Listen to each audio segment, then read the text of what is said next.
Hello friends, कैसे हैं आप सभी लोग। आई होप आप सब लोग बिल्कुल ठीक होंगे। चलिए शुरू करते हैं आज की क्लास। आज की क्लास में डिस्कस करेंगे मुहावरों और लोकोक्ति के बारे में। आप सभी को पता है कि जो बीपीएससी टीआरई का पेपर हो रहा है, चाहे आपका टीआरई फर्स्ट रहा हो या टीआरई सेकंड रहा हो, इन सभी में अगर आप प्रीवियस ईयर के क्वेश्चन उठा के देखेंगे तो इन सभी पेपर में आपका जो है मुहावरा और लोकोक्ति पूछा जाता है। आप सभी को पता है कि जो बीपीएससी टीआरई का पेपर होता है उसमें दो पेपर होते हैं, एक हिंदी आपका कंपलसरी होता है, दूसरा एक सब्जेक्टिव होता है। हिंदी में जो है इंग्लिश और हिंदी के क्वेश्चन होते हैं, तो हिंदी में आपका जो है 1 नंबर का मुहावरा और 1 नंबर का लोकोक्ति, यानी कि 2 नंबर के आपके क्वेश्चन यहीं से पूछे जाते हैं, मुहावरा और लोकोक्ति। न सिर्फ बीपीएससी टीआरई में बल्कि आपका जो यूपीपी एग्जाम होता है या वनडे कोई भी एग्जाम हो, चाहे जीडी हो, इन सभी में आपका हिंदी से मुहावरा लोकोक्ति, कोई भी एग्जाम हो अगर हिंदी पूछा जाता है तो मुहावरा लोकोक्ति 100% उसमें पूछा जाएगा। तो कम से कम 1 नंबर, कई बार मुहावरा सिर्फ पूछा जाता है, कई बार मुहावरा लोकोक्ति दोनों पूछा जाता है। तो 2 नंबर आपके हमेशा हर एग्जाम में पूछे जाते हैं अगर कहीं भी किसी भी सब्जेक्ट में हिंदी है तो। और जाहिर सी बात है कि हर कोई भी एग्जाम हो उसमें हिंदी कंपलसरी हिंदी पूछा ही जाता है। ठीक है, तो 2 नंबर आज की क्लास में आपके क्लियर हो जाएंगे। बस ध्यान से देखिएगा कि जो तरीका होता है सही जानने का कि मुहावरा क्या होता है, लोकोक्ति क्या होता है, एक बार आप समझ जाएंगे कि मुहावरा क्या होता है, किस तरीके से हम पहचानेंगे, लोकोक्ति जो होता है वो कैसे होता है और उसको कैसे पहचानेंगे, तो कभी भी आप किसी भी पेपर में बैठेंगे तो 2 नंबर आपके कहीं भी नहीं जाएंगे। ठीक है, तो क्लास को शुरू से लास्ट तक देखिएगा ताकि सारी चीज़ें क्लियर हो जाएं। और कभी भी आपका एग्जाम में अगर मुहावरा लोकोक्ति पूछा जाता है तो वो आपका वहाँ पे 1 से 2 नंबर क्लियर हो जाएं। ठीक है, तो देखते हैं सबसे पहले मुहावरा। मुहावरा क्या होता है उसको जानेंगे कि जब किसी वाक्यांश को उसके सामान्य अर्थ को छोड़कर उसे उसके विशेष अर्थ में बदल दे तो वह मुहावरा कहलाता है।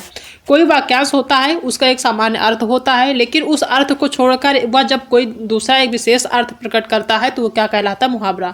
कोई एक सेंटेंस होता है, उसका जो है अगर उस सेंटेंस को हम निकालेंगे उसका अर्थ तो वो अलग अर्थ होगा। ठीक है, उसका एक सामान्य अर्थ होता है, लेकिन अगर उसको हम एक विशेष अर्थ के रूप में देखेंगे तो एक विशेष अर्थ को दिखाता है, शो करता है। तो वो जो एक विशेष अर्थ देता है बदल करके एक सेंटेंस, वो क्या कहलाता है, मुहावरा कहलाता है। तो जब किसी वाक्यांश को उसके सामान्य अर्थ को छोड़कर उसे उसके विशेष अर्थ में बदल दे तो वह मुहावरा कहलाता है। कोई एक जो है वाक्यांश दिया होता है, ठीक है, तो उसका एक सामान्य अर्थ होता है, लेकिन उस सामान्य अर्थ को छोड़कर एक वो विशेष अर्थ प्रकट करे तो वो क्या कहलाता है, मुहावरा कहलाता है। मुहावरा क्या होता है, एक वाक्यांश होता है। इस चीज़ को हमेशा ध्यान रखिए कि वो मुहावरा जो होता है क्या होता है, वाक्यांश होता है। ठीक है, यानी कि एक वाक्य का अंश होता है, पूरा वाक्यांश नहीं होता है। ठीक है, वाक्य का अंश होता है। जैसे एग्जाम्पल में देखेंगे कि आंसू पी जाना। अब आंसू पी जाना जो होता है इसका एक सामान्य अर्थ होता है, आप सभी को पता होगा। आंसू पी जाना का मतलब ये कह रहा है कि आंसू पी जाना, ठीक है, अपना आंसू पी गया हो कोई भी व्यक्ति। ठीक है, लेकिन अगर उसको एक विशेष अर्थ देखें तो इसमें दिया हुआ है कि दुख को छिपा लेना, यानी आंसू पी जाना जो सामान्य अर्थ होता है, आप सभी को पता है आंसू पीने की बात की जा रही है। लेकिन अगर वहीं पर एक विशेष अर्थ की बात करें तो एक ये विशेष अर्थ जो है चेंज करके एक दर्शाता है कि जो है दुख को छिपा लेना, यानी जो आंसू पी जाने के मतलब जो होता है वो होता है दुख को छिपा लेना, अपने दुख को छिपा लेना। ठीक है, क्या कहलाता है, आंसू पी जाना कहलाता है।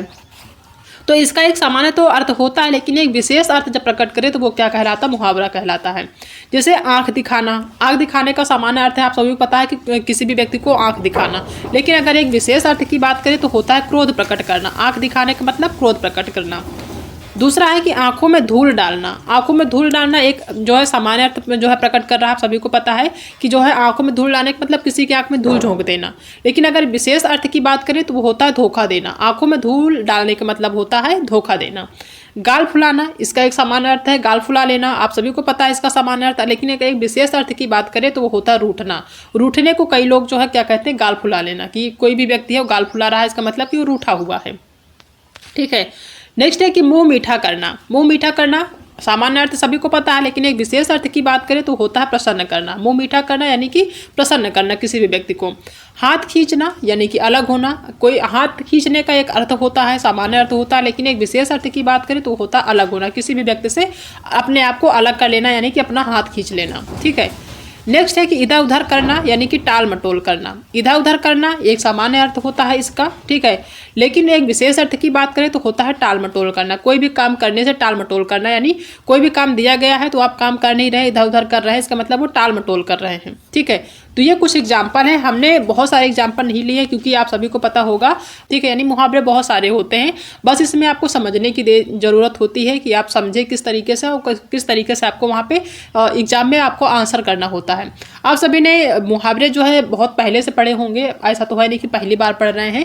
आपको चीज़ों को समझने की ज़रूरत है, रटने की ज़रूरत नहीं है, ठीक है। एग्जाम्पल हम बहुत सारे लाते हैं लेकिन वो रटने का हो जाता है कि हम रटाने की कोशिश करते हैं, आप रटने की कोशिश करते हैं। तो रटने और रटाने की कोशिश मत करिए, आप जो है चीज़ों को समझिए, ठीक है। समझिएंगे तभी आपको आगे जो भी मिलेंगे एग्जाम, उसमें आप जो है सही आंसर कर पाएंगे। रटने में सारी चीज़ें नहीं क्लियर हो पाएंगी।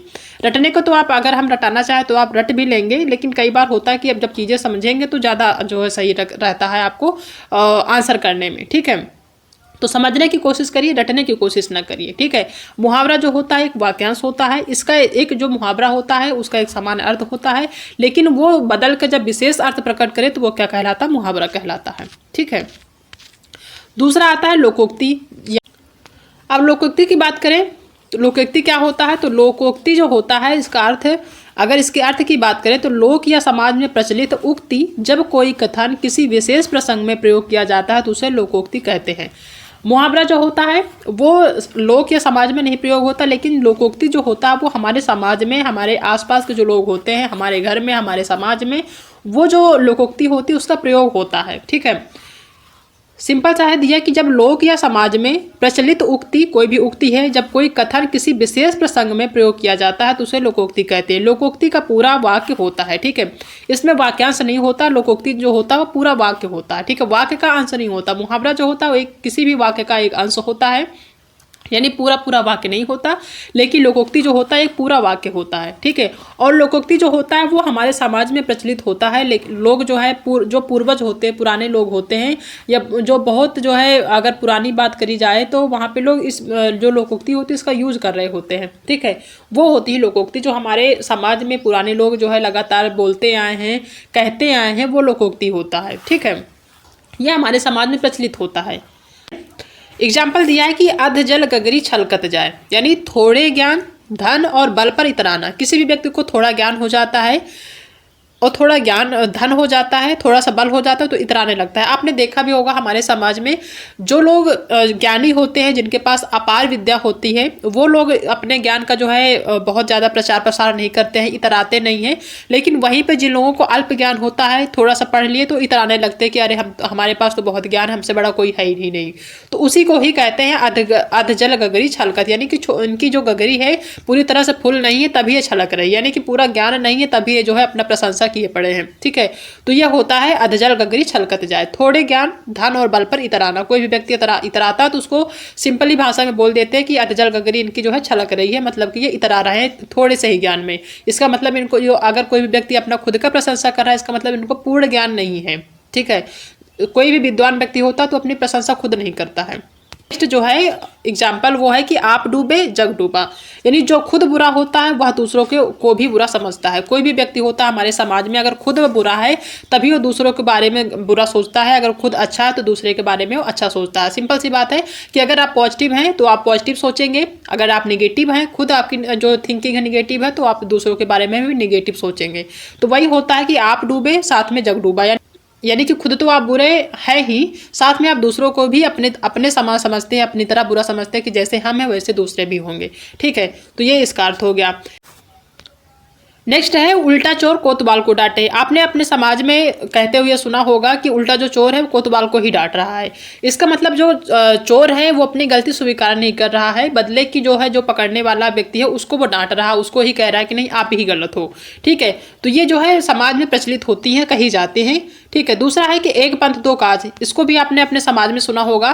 कोई भी व्यक्ति कहीं जा रहा होता है तो कहता है कि चलो वहाँ जा रहे हैं, एक पंथ के साथ दो काज हो जाएगा, ठीक है, एक साथ दो काज हो जाएंगे, दो काम हो जाएंगे, ठीक है। तो एक साथ दो लाभ लेने को ही क्या कहते हैं, एक पंथ दो काज। आप कहीं भी जा रहे हैं, किसी एक काम के लिए जा रहे हैं, लेकिन वहाँ पे दो काम हो गए तो आप कहते हैं कि नहीं हम जा रहे हैं वहाँ पे एक पंथ के साथ दूसरा कार्य हो जाएगा, नहीं एक साथ दो कार्य हो जाएंगे, दोनों का लाभ हम उठा लेंगे, ठीक है। तो ये भी समाज में प्रचलित होती है, ठीक है। तो इनके एग्जाम्पल की बात करें तो एग्जाम्पल आपके बहुत सारे हैं। अगर आप रटने पे आएंगे तो रटते ही रहेंगे, आप चीज़ों को समझिए, ठीक है।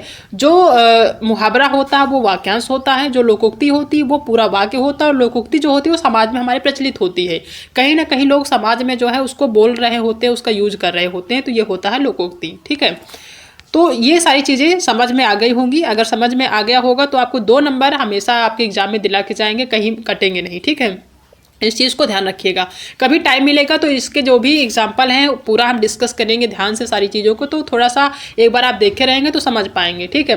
बाकी आप ज़्यादा से ज़्यादा समझने की कोशिश करिए, क्योंकि इस टाइम जो भी एग्जाम होते हैं वो समझने पे आधारित होते हैं, रटने पे आधारित नहीं होते हैं। बहुत समय पहले होता था कि जो चीज़ें पूछी जाती थी वो रटने वाली होती थी, आप अगर रट के जाते हैं तो वहाँ पर एज इट इज़ क्वेश्चन देखने को मिल जाता था। अब ऐसा देखने को नहीं मिलता, आपको एज इट इज़ क्वेश्चन बहुत कम देखने को मिलेंगे। आपको जो भी क्वेश्चन मिलेंगे थोड़े से घुमाव फिरा के मिलेंगे, थोड़े समझने वाले होंगे कि आप अपनी समझ के हिसाब से आप आंसर करें, रटने पर नहीं। तो आज की वीडियो में आई होप कि आप सभी को मुहावरा और लोकोक्ति के बारे में समझ में आ गया होगा, और किस तरीके से आपको पेपर में जो है देखना है कि कौन सा मुहावरा कौन सी लोकोक्ति है, ठीक है। तो आज की वीडियो में इतना ही। आई होप कि आप सभी को आज की वीडियो पसंद आई होगी। अगर आज की वीडियो पसंद आई है तो वीडियो को लाइक करिएगा, अपने दोस्तों को शेयर करिएगा। अगर आप चैनल पर नए हैं तो चैनल को सब्सक्राइब करना बिल्कुल भी मत भूलिएगा। मिलते हैं नेक्स्ट क्लास में एक नए टॉपिक के साथ, तब तक अपना ध्यान रखिए।